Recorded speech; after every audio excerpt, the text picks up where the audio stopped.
Allah Taala inson va koinotlarni yaratishdan burun Allohdan boshqa hech narsa yo'q edi. Alloh taolo o'zi bildigan hikmatlar va o'zining buyukligi va qudratini namoyon qilish uchun bu bepoyon koinotni yaratdi. Alloh taolo zaminni 2 kunda yaratdi va bu zaminga tog'larni o'rnatdi va zaminda yashaydigan jonliqlarning hayotiga ketarlik barliq rizqlarni belgiladi. Alloh zaminni yaratish va zaminda yashaydigan inson va boshqa jonliqlarning hayotiga ketarlik barliq rizqlarni yaratishni saq 4 kunda tamomladi. Undan keyin Alloh taolo osmonni yaratdi. Osmon aslida tutun holatida bo'lib, Alloh taolo osmonni yaratib, osmon va zaminga ixtiyoriy yoki ixtiyorsiz holda kelinglar deb buyruq qildi. Osmon va zamin atayna ta'iin, sana itoat qilgan, sana bo'ysungan holda keldik ey Alloh deb Allohga bo'ysunganligini ifoda qildi. Alloh 7 qat osmonni 2 kunda yaratdi va har bir osmonga o'zining ishini bildirdi va biz yashayotgan bu dunyo osmonni nihoyat go'zal yulduzlar bilan zinnatladi. Undan keyin Alloh taolo farishtalarni o'ziga ibodat qilib turadigan, buyruqni shaksiz ijro qiladigan va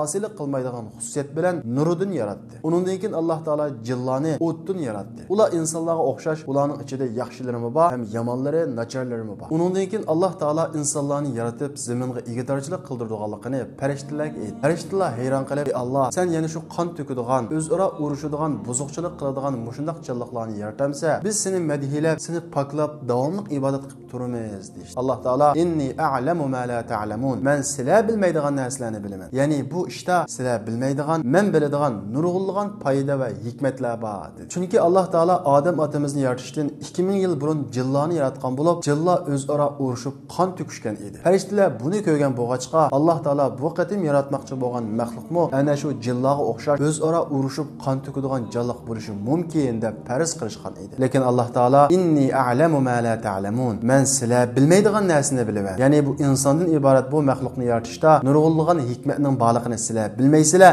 men bilaman deb Alloh taolo insonni yaratadiganligini aytdi. Alloh taolo bir farishtani zaminga tushirib, zaminning hamma taraflaridan tuproq akilishga buyurdi. Farishta Alloh buyurgandek bir yerdan emas, zaminning hamma taraflaridan tuproq akildi. Bu tuproq suvga aralashtirib loy qilindi. Undan keyin loy qurib, cheksiz jaranglaydigan sapaldek bir holatga keldi. Alloh taolo Odam otamizni o'z qo'li bilan yaratgan bo'lib, uningga surat kirgizib, jonsiz holatda jannatda bir muddat qo'yib qo'ydi. Payg'ambar alayhissalom bu haqda mundaq deydi. Alloh taolo Odam otamizni yaratib, jonsiz holatda uni jannatda bir muddat qo'yib qo'ydi. Shayton uning atrofida cho'gilib, uningga qarab, uning qursoqlik, ya'ni yemek ichmakka ehtiyoji bor, nafsi bor va shahvatlik, layatamalak, o'zini tutolmaydigan, savrsiz bir jonliq ekanligini his qildi. Undan keyin Alloh taolo Odam otamizga jon kirgizib, uni tan va ruhdan iborat mukammal bir inson qilib, juma kuni yaratdi. Payg'ambar alayhissalom Odam alayhissalomning sifati haqida mundaq deydi. Alloh taolo Odam alayhissalomni u odamning suratida, ya'ni uning bolalik,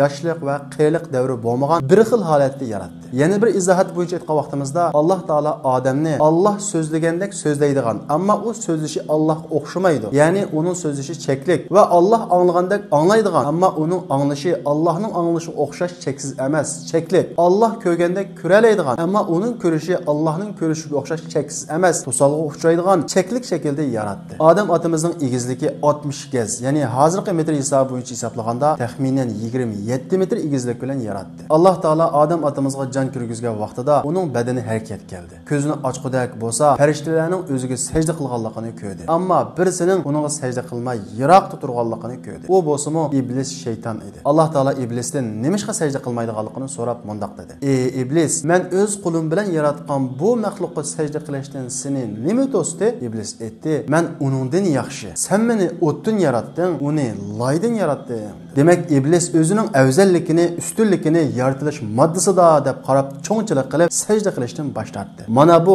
moddani cho'ng bilish, moddani ustun bilish cho'ngchi takabbur kishilarning o'rtaq alohidaligi. Bu shaytondan miros qolgan. Alloh taolo bu osiy maxluq shaytonni huzuridan qo'g'ladi. Shayton qiyomat kuchi vafot topqizmay muhlat berishni so'radi. Alloh taolo uningga qiyomat kuchi muhlat beradiganligini aytdi. Shayton Alloh bilan qasam qilib turib, "Sening bandalarining ichidan bir qismidan boshqa hammasini ozdiraman" dedi. Alloh taolo qasam qilib turib dediki, "Agar sen ularni ozdirib xatolashtirsang, agar ular tövbe qilsalar men ularni davomli kechiraman dedi. Shuningdan boshlab insonlar bilan shayton o'rtasidagi kurash rasmiy boshlandi. Ba'zi kishilar iblisni farishtalarning qatoridan deb xato tushunib oladi. Amaliyotda iblis farishtalarning qatoridan emas. Farishtalar nurdan yaratilgan, iblis o'tdan yaratilgan. Iblis kana minal jin turiga tava, ya'ni asli jin. U jinlar ichidagi obid, zohid, olim bo'lg'achqa Alloh taolo uni hurmatlab, uning o'rnini yuqori ko'tarib farishtalarning orasiga qo'shgan. Lekin uning ilmi va o'zining yaratilishdagi moddasi uning cho'nchilik qilib Allohning buyrug'iga bo'ysunmaslikqa, Allohga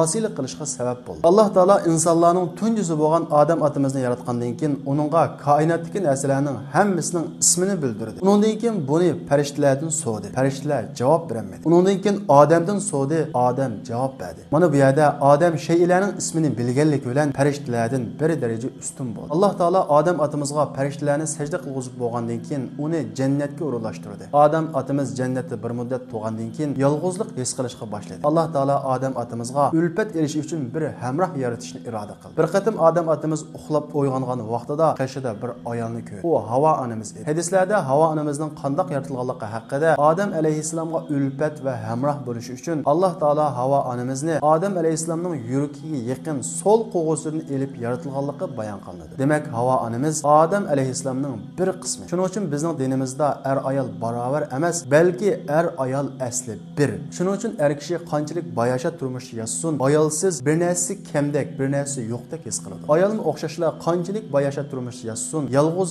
ersiz holatda bir narsa kamdek, bir narsa yo'qdek his qiladi. Alloh taolo Qur'on Karimda ya ayyuhan nasu taqu robbakumul-lazi xalaqakum min nafsin wahida. Ey insonlar, sizlarni bir jondan yaratgan Allohdan qo'rqinglar deydi. Alloh taolo Odam otamizga hamroh va ulfat bo'lishi uchun Havo onamizni yaratgandan keyin ularga mundaq xitob qiladi. Ya Adam uskun anta va zawjukal jannah wa kula minha ragadan haythu shi'tuma wa la taqraba hadhihi shajarata fatakuna minaz zalimin. Ey Odam, sen va ayoling jannatda turinglar. Jannatdagi narsalardan xohlagancha kang tasha yeb ichinglar. Bu daraxtga yiqinlashmanglar. Agar buningga yiqinlashib yeb salsanglar, o'zingizlarga zulm qilguvchilardan bo'lib qolasizlar dedi. Xuddi Alloh taolo dunyoda bizning manfaatlanishimiz, bizning foydalanishimiz uchun nurg'un narsalarni yaratib, shuning ichidagi oz bir qism narsalarni bizni cheklaganga o'xshash Odam otamiz va ayolni jannatdan xohlagancha yeb ichishga, ammo shuning ichidagi faqat bir daraxtga yiqinlashmaslikka buyurdi. Ammo inson ojiz. Shayton insonni davomli Alloh cheklagan narsaga qiziqtiradi. Xuddi uningda yaxshilik bodek vasvasa qiladi. Iblis Odam otamizni faqat Alloh cheklagan daraxtni yeyishga qiziqtiradi. Alloh taolo Odam otamizga iblisning uningga dushman ekanligini aytadi. Ammo iblis Odam otamizni qo'yib har xil yo'llar bilan uni qiziqtiradi va uningga ma nahakuma robbukuma an hadhihi shajara illa an takuna malakayni aw takuna min al-khalidin. Sizlarning Robbinglar bu daraxtni sizlarni yeyishdan faqat sizlarning farishta bo'lib ketmasliginglar va bu jannatda mangu qolmasliginglar uchun to'sdi deb vasvasa qilishga boshlaydi. Shaytonning bal qo'yib har xil yo'llar bilan ozdirishi, vaqtning o'tishiga ergashib, Odam otamiz uni qiziqtirayotgan va uningga pisildayotgan narsaning shayton ekanligi va uning ashaddiy dushman ekanligini unutib qoladi-da, Alloh yeyishdan cheklagan daraxtning mevasini yeb soladi. Bu vaqtda ularning ilgari hech eshitib boqmagan avratlari eshitib qoladi. Ular jannatdagi daraxtlarning yo'pirmoqlari bilan avratlarini yepishga kirishib ketadi. Shunda qilib ular Allohga osiylik qiladi. Alloh taolo Odam otamiz va Havo onamizga qoyib mundaq xitob qiladi. Alam anhakuma an tilkuma shajara wa aqul lakuma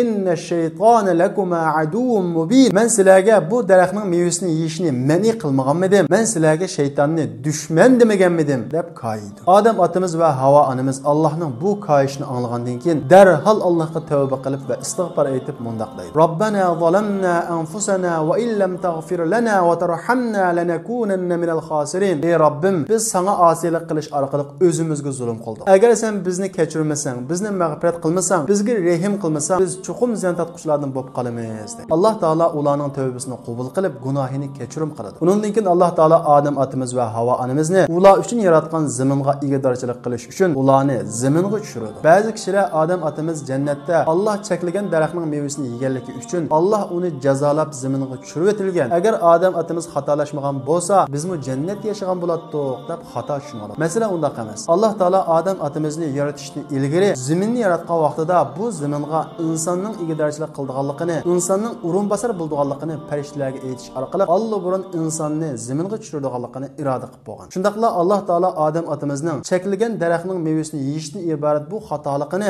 Odam otamiz tavb qilgan hamon Alloh taolo Taala uning tövbesini qabul qilib, uning gunohini kechirib etgan. Alloh taolo Odam otamizni zaminga tushirishdan ilgari jannatda turg'izib, shayton bilan bir muddat kurash qilg'izib, mashqlantirib, shundaqla shaytonning eng xatarlik dushman ekanligini uningga tunut qo'zgandan keyin, sizlar shayton bilan mana shuningdek bir-biringlarga dushman holatda turasizlar deb zaminga tushirgan. Alloh taolo sura Arafning 24-oyatida: "Va qulna ihbitu ba'dukum li ba'din aduwwu va lakum fil ardi mustaqarrun va mata'un ila hin." Sizlar bir-biringlarga dushman holda, ya'ni insonga shayton dushman, shaytonga inson dushman holda zaminga tushinglar va u yerda bir muddat tursizlar va u yerdan foydalanasizlar deydi. Zaminga tushgandan keyin shaytonning odamga bo'lgan dushmanligi hech vaqt to'xtab qolmaydi. Har vaqt uni ozdirib do'zaxga kirgizish uchun davomli tirishadi. Shayton yolg'iz emas, uning yordamchilari bor. Shayton odamning tomirining qanida eqib, odamga vasvasa silish, qiziqtirish, chiroyli ko'rsatish va uningdan boshqa har xil yo'llar bilan odamni ozdiradi. Biz ularni ko'rmaymiz, ular bizni ko'ralaydi. Odam otamiz bilan Havo onamiz jannatdan zaminga tushirilganda,